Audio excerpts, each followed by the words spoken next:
Assalamu alaikum, Huzoor. My name is Mahmood. I'm from Northeast region. My question is, your question is also, being the Khalifa of the... Your question is also about COVID? Acha. Okay. Your question is, what is your question? My question is being the Khalifa of the time a difficult responsibility? What is the most challenging aspect of being Khalifa? You see,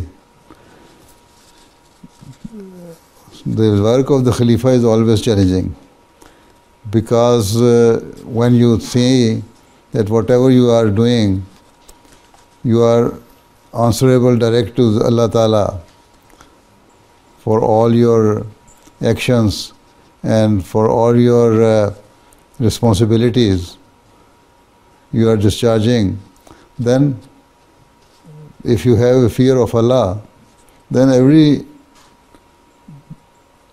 moment which passes is actually should make you God-fearing, and that is a great challenge.